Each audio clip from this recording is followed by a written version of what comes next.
Swabe, what we have here is the 2026 LC300 GR Sport HEV Hybrid. Ito nga pala ang newest flagship performance coming from sa family ng mga Land Cruiser. Bagay na bagay ito sa mga taong matipera, untouchable. Tapos gustong-gustong puntahan ito yung mga destination na hindi kayang puntahan ng mga mahihinang kotse. Sa pataas na presyo ng gasolina. Ito kaswabe, 98 liters ang kanyang fuel tank capacity. Mas malaki pa rin yung mga outgoing dati. Buti na lang, gas engine ito. Once na nagpa-full tank ka, almost 10,000 pesos lang naman ang gagastusin mo. Pero at least, you get what you want. So on this video kaswabe, ipaparamdam ko sa inyo kung ano ang masasarap pag naka LC300 GR Sport HEV Hybrid ka. Kaswabe, let's begin.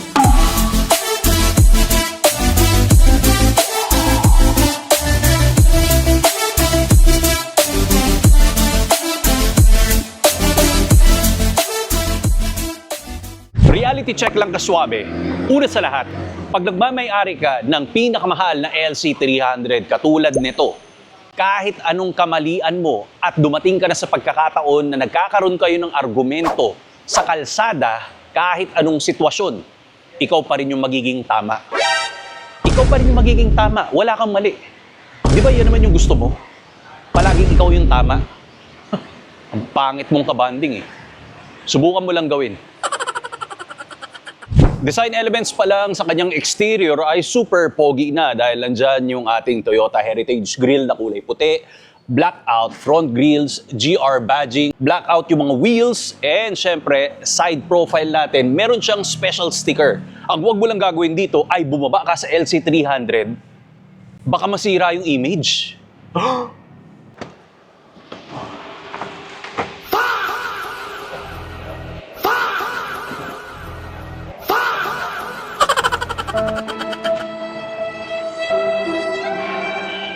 Oh, apektado yarn? So guilty ka na pangit ka. Huwag mong binababa yung level mo. What? Hindi sa akin galing yun, tandaan mo. Galing yun sa mga taong walang pambili ng LC300 or yung mga inggitero. Tandaan mo, pag naka LC300 GR Sports ka, hindi mo kinakailangan ng validation. Makinig ka lang sa akin. Respetado ka dito dahil bukod sa reliable ang ating branding which is Toyota, ginawa itong pinakamalakas at pinakamabilis gamit yung kanilang high-tech na damping system which is the EKDSS. Ang ibig sabihin niyan, Electronic Kinetic Dynamic Screenshot. Ay, suspension system pala. Ayan, nagkakamali tuloy ako eh. Tapos eto pa yan, lumilikha ito ng tanyag na 457 horsepower and 790 Newton meter of torque bilang pinakamalakas sa lahat ng LC300. Kaya pag meron kang luma na LC300, palitan mo na yan. Ito yung mas nakakahigit sa lahat, tandaan mo. Mew! Power! Siyempre, pagpatuloy natin what's under the hood of this LC300 is a hybrid powertrain kaswabe. Naka-equip tayo ng 3.5-liter twin-turbo gas engine. V6 ito kaswabe. Again, which makes 457 and 790 Newton meter of torque. But the non-hybrid or non-HEV kaswabe ay naka 3.3-liter twin-turbo V6 diesel engine. Lumilikha lamang yon ng mas decent na number, 304 horsepower and 700 Newton meter of torque. Off-road tune rin katulad nito. Pero ito ang problema dyan kaswabe, okay?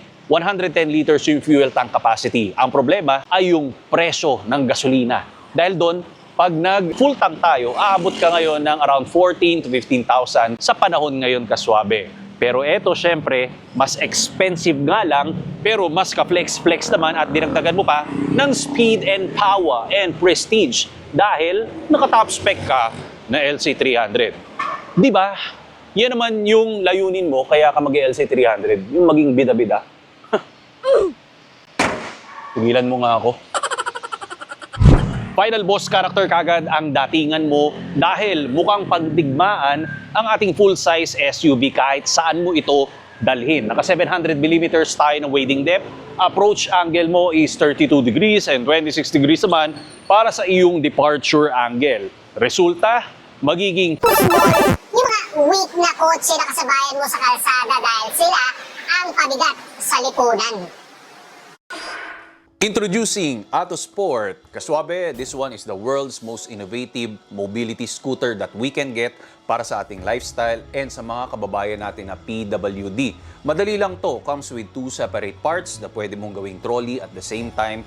Installed nga pala doon sa harap ang iyong illuminated LCD display for you to see the performance and enhanced lighting system para sa safety precautions pag nasa road ka or sidewalk na pwede mong ilagay sa sports car or regular car na trunk kasi maliit lang ito and very lightweight.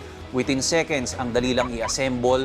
Up to 10 speed ang kanyang taglay and 10 kilometers per hour ang kanyang maximum na pinartneran mo ng shock-absorbing flat-free tires for advanced performance and auto braking system.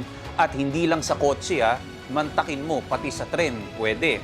And flight approve ang ating baterya. Meron tayong lisensya. So, ibig sabihin, pag nag-travel ka around the world, kayang-kaya mo itong ilagay sa cabin at ibaba mo, ma-assemble mo kagad ito. Ang design nito ay talagang super passionate sila para ipakita sa inyo ang performance. So, ganun lang yon. Be active, be free, be yourself by Autosport. Ang link ay nasa description below para i-check mo na lang kaswabe.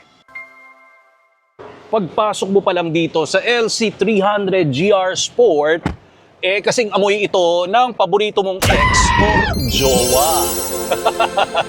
Anyway, maganda yung postura natin, pang command and conquer. Komportable yung mga seats natin.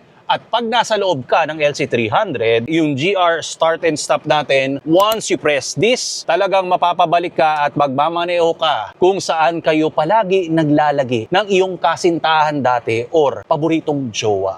Dahil sa amoy ng isang bagong LC300 GR Sport.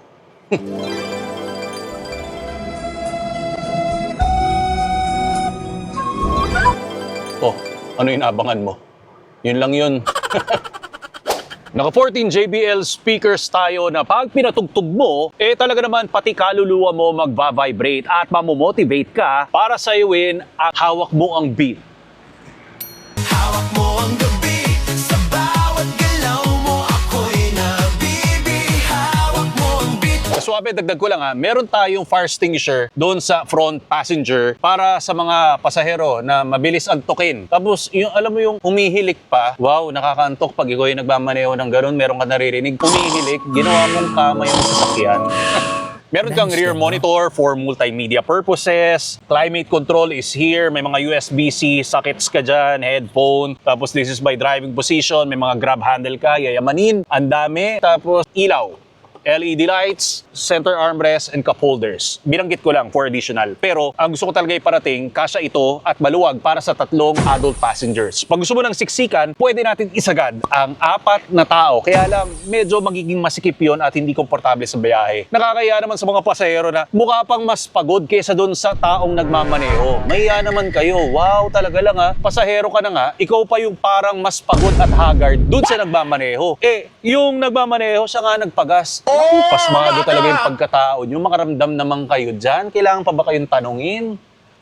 Hay, buhay nga naman.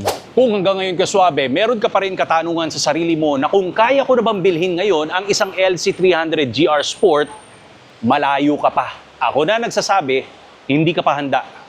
Malalaman mo lang na prepared ka na kapag marunong ka ng manalangin at naging tamang tao ka na kahit may pera ka. This is your mentor, Rico Suave. Pag kinakailangan yung umorder ng isang LC300 GR Sport or meron kayong katanungan, okay? Ilalagay ko lang dyan ang aking contact information sa pin comment below. And mag-comment kayo kung gusto nyo yung mga ganitong klaseng atake ng mga reviews. Sasamahan natin yan. Medyo mahirap na lang, okay? Nag-discover lang tayo ng bago. So that's it, Kaswabe. God bless, more power and more performance.